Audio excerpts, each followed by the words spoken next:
मुकाबले में कैप्टन मोहम्मद उसामा बिन अरशद शहीद। जनूबी वज़ीरिस्तान में भी दहशतगर्द और सिक्योरिटी फोर्सेस में फायरिंग का तबादला। 3 बहादुर जवान वतन की मट्टी पर कुर्बान हो गए। सिपाही असदुल्ला, मोहम्मद सुफियान और जैन अली ने जामे शहादत नोश किया। चकलाला गैरिजन रावलपिंडी में शहीद कैप्टन की नमाज जनाजा अदा कर दी गई। वज़ीर आज़म Shehbaz Sharif, army chief general Saeed Asim Munir, वफाकी वज़रा और शहीद के वरसा की नमाज जनाजा में शिरकत। वज़ीर आज़म और सिपा सालार ने शहीद की मैयत को कंधा भी दिया।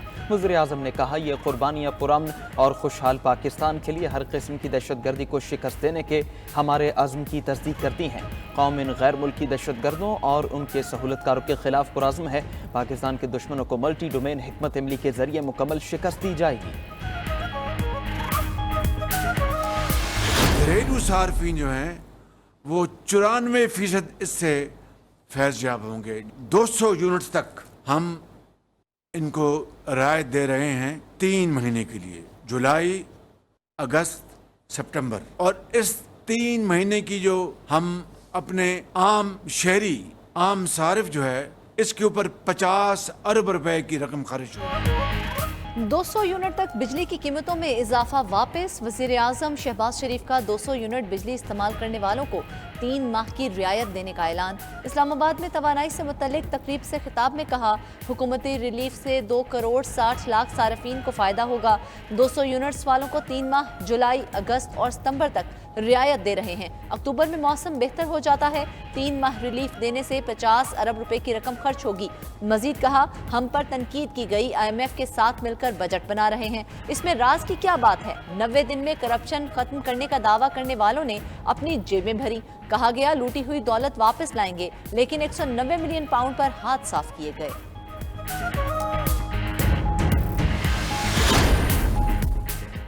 सदर ममलुकत के ज़राअत पर इनकम टैक्स लगाने पर दोस्तों को मशवरे। लाहौर में तकरीब से खिताब में सदर आसिफ जरदारी ने वज़ीर आज़म या हुकूमती वज़रा का नाम लिए बगैर कहा, हमारे दोस्तों की ज़राई सोच नहीं, वो ज़राअत पर इनकम टैक्स लगा रहे हैं। हमारे कुछ दोस्तों को एग्रीकल्चर पॉलिसी समझने की ज़रूरत है। टैक्स IMF के दबाव पर लग रहा है। मुल्क चलाने के लिए सिर्फ फाइनेंस पॉलिसी नहीं, और भी चीज़ें दरकार होती हैं। ज़राअत पर टैक्स के लिए तैयार हैं, लेकिन ज़राअत पर इनकम टैक्स सूबाई हुकूमतें लगाएंगी। हम इन्हें खर्चा, मुनाफा और हारी का हिस्सा सब दिखाएंगे। मुनाफा हुआ तो टैक्स देंगे।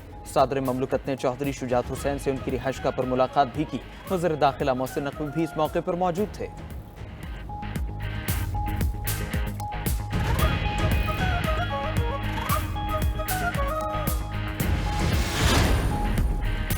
हुकूमत ने ISI को फ़ोन कॉल्स सुनने और ट्रेस करने का इख्तियार दे दिया। ISI को फ़ोन कॉल्स के साथ साथ मैसेजेस में मुदाखलत या ट्रेस करने का भी इख्तियार होगा।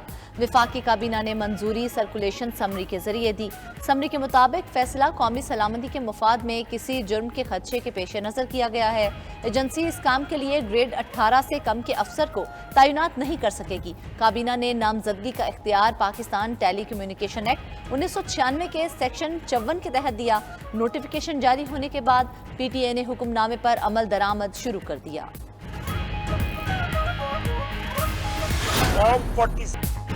कॉल ट्रेसिंग के इख्तियार देने वाले खुद इसकी जद में आएंगे। एक फस्ताई हुकूमत ही शहरियों की फ़ोन कॉल्स ट्रेस करने का इख्तियार दे सकती है। हुकूमत ने ऐसा फैसला करके अमली तौर पर अपनी शाहरत काट दी। अपोजिशन लीडर उमर अयूब का रद्दमल, खुफिया एजेंसी को फ़ोन टैपिंग की इजाज़त का नोटिफिकेशन अदालत में चैलेंज करने का ऐलान कर दिया। कहा, ये वो आला होगा जिसे सियासतदानों के खिलाफ इस्तेमाल किया जाएगा। नवाज शरीफ, शहबाज शरीफ जल्द अदालतों में नजर आएंगे। बिलावल भुट्टो, आसिफ जरदारी, मरियम नवाज भी इसकी जद में आएंगे।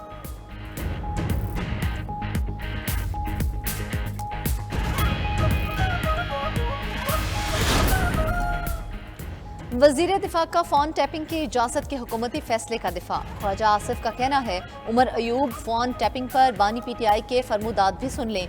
बानी चेयरमैन कहते थे उनके फ़ोन भी टैप होते हैं और ज़रूर होने चाहिए। मौजूदा हालात में फ़ोन टैपिंग की मुकम्मल हिमायत करूँगा। वज़ीर कानून आज़म नज़ीर तारड़ कहते हैं, आइन में दी गई शख्सी आज़ादी को कोई नहीं छेड़ रहा। कॉल रिकॉर्डिंग के लिए सेक्शन 54 पुराना कानून है। ये कानून 1996 से मौजूद है, कोई नई इख्तरा नहीं की।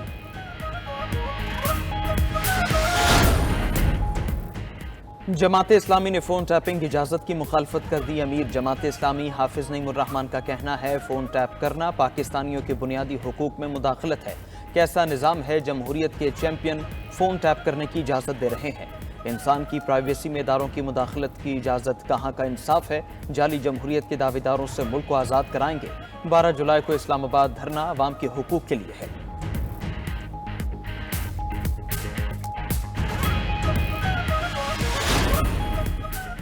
सुन्नी इत्तेहाद काउंसिल की मखसूस नशिस्तों का केस फैसला कुन मोड़ पर। मखसूस नशिस्तें किसको मिलेंगी? सुप्रीम कोर्ट ने केस का फैसला महफूज कर लिया।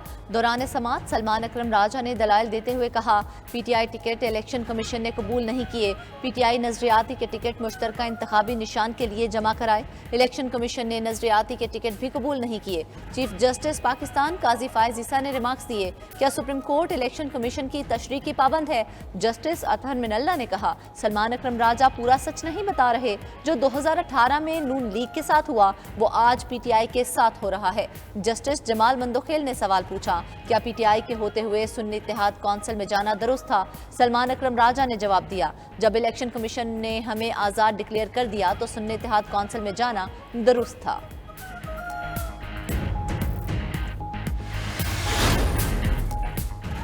क्या 18 जनरल सीटें जीतने वाली जमात को 30 मखसूस नशिस्तें मिलनी चाहिए? वकील सुन्नी इत्तेहाद काउंसिल फैसल सिद्दीकी का दौरान समाअत दलाल देते हुए सवाल।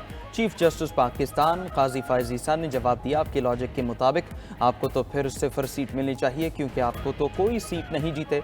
आप सब बातें अपने खिलाफ कर रहे हैं। हम आपके दलाइल मान लेते हैं तो मखसूस नशिस्तें पीटीआई को मिल जाएंगी।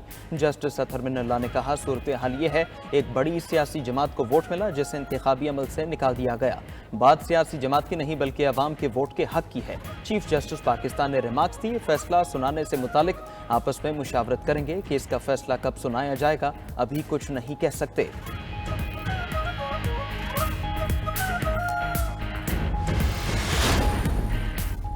जीती नशिस्तों से ज्यादा मखसूस सीटें देना गैर कानूनी है। खुशी होती अगर आज केस का मुख्तसर फैसला आ जाता।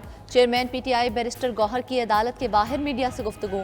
सलमान अकरम राजा ने कहा, जिनको अवाम ने वोट दिया उन्हें पार्लिमान में होना चाहिए। उन सीटों को माले गनीमत न समझा जाए। हमने अपना हक अदालत से मांगा है। कमल शोजिब बोली, जिस पार्टी को वोट मिला मखसूस सीटें उसी को मिलनी चाहिए। अली मोहम्मद खान ने कहा, इलेक्शन से कबल पीटीआई का निशान छीना गया। तवक्को है हमें सुप्रीम कोर्ट से इंसाफ मिलेगा।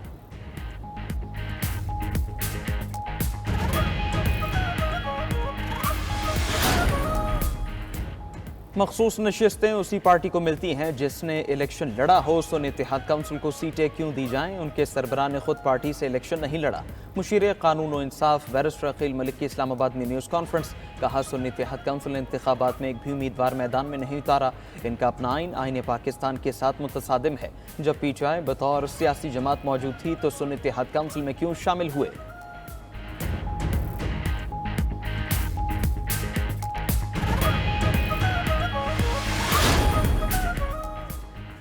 यूनिट वाले 45 लाख सार्फिन के लिए सोलर सिस्टम ला रहे हैं। बिजली बिल बढ़ने से अवाम में बेचैनी है। अपनी टीम से मिलकर उसका हल तलाश कर लिया है। वज़ीर आला मरियम नवाज का सूबाई काबीना इजलास से खिताब। कहा, प्रोटेक्टेड सार्फिन के लिए टैक्स वापस लेना खुशाइंद है। गरीब मुल्क में रहते हैं, अवाम के मफादात का तहफ़्फ़ुज़ बहुत ज़रूरी है। ये नहीं होना चाहिए सरमायाकार अमीर हो जाएं और गरीब आदमी अपनी छत बनाने से भी रह जाए। वज़ीर इत्तलात पंजाब अज़मा बुखारी कहती हैं, पंजाब काबीना ने सोलर प्रोग्राम रोशन घराना मंसूबे की मंजूरी दे दी है। इस माह 17,000 रुपए का बिल आया है। हमारे पास इतनी गुंजाइश नहीं बिल भरने की, तो हमने फिर बच्चे की साइकिल जिस पर वो स्कूल पढ़ने जाता था वो बेची। हमारे लोगों की इतनी दिहाड़ियाँ नहीं हैं, इतनी तनख्वाहें नहीं हैं जितने बिल भर रहे हैं। सब लोग परेशान हैं। हम ना किराया दे सकते हैं दुकानों का, ना हमारे पास कोई कस्टमर वगैरह आते। किसान खुशहाल होगा तो मतलब है वो आइंदा के लिए फसल उगाएगा, काश करेगा, वरना हालात बहुत ख़राब होते जा रहे हैं। जब से बजट आया है ना जी, तकरीबन हर चीज़ में इजाफा हो गया है। गरीब तबका बजट और महंगाई के दरमियान पिस कर रह गया। कौन कौन सी अशिया महंगी हुई, किस पर कितना लगा टैक्स? विफाकी बजट के बाद 92 न्यूज़ पर खुसूसी रिपोर्ट्स का सिलसिला जारी। नए टैक्स के इतला के बाद गाड़ियों के स्पेयर पार्ट्स की कीमतों में भी इजाफा। पेशावर के डीलर्स कहते हैं, नए टैक्स के नफाज के बायस कारोबार बुरी तरह मुतासर हुआ है। स्पेयर पार्ट्स की कीमतें 80 से 100% बढ़ गईं। मुल्तान में भी मोटरसाइकिल के स्पेयर पार्ट्स महंगे हो गए।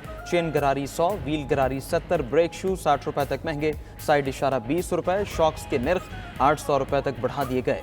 बिजली के भारी बिल से सताए अवाम 92 न्यूज़ को अपने दुखड़े सुनाते रहे।